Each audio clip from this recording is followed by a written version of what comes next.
Hello drivers, thank you for taking the time to view this training, and thank you for everything you do to keep us rolling and keep our customers happy.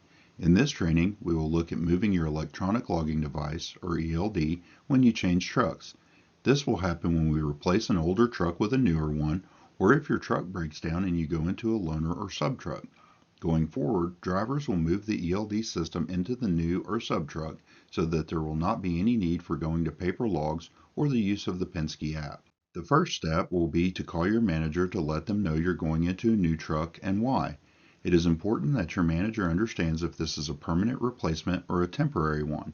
Next, reach out to your safety person to let them know you'll be moving into a new truck and why.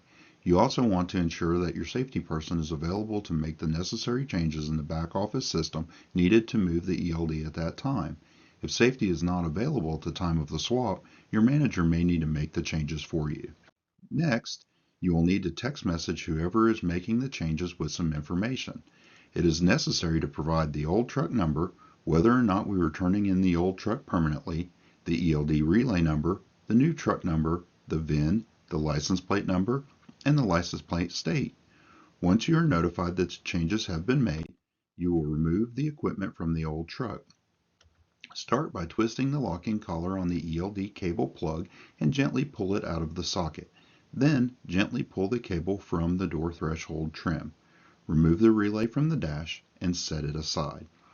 If the cable was previously run behind panels that require special tools to remove, you may need to have a Penske technician help you with removing the cable.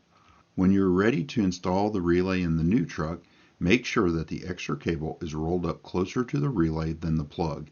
In previous installations, this extra cable was rolled closer to the plug, causing it to hang down below the dash. This caused a trip hazard for drivers. After preparing the cable, lay the relay on top of the coiled cable and place it on top of the dash.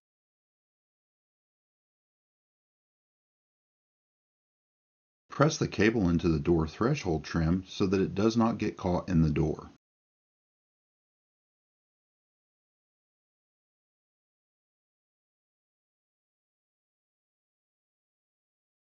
Next, look at the cable plug and you will notice a key or a small tab that extends from the plug's center pin on one side. Look at the socket and find the slot on the center pin so you will know how to orientate the plug. Push the plug against the socket and rotate it back and forth until you feel the plug slide into the socket. Then twist the locking collar to secure it into place. Gently pull the plug to ensure it is secure and will not disconnect when hitting bumps in the roadway. To remove the tablet mount, simply turn the locking nut found just below the mounting arm until the mount is able to be removed from the cup holder. Lift it out and set it aside.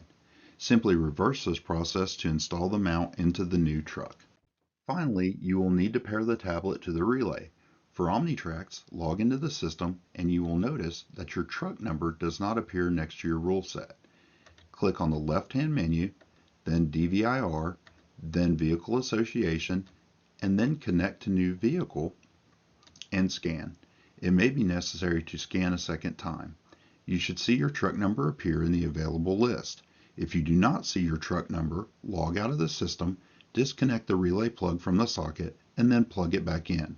Watch the side of the relay and you should see the green and yellow lights turn on, go off, and turn back on.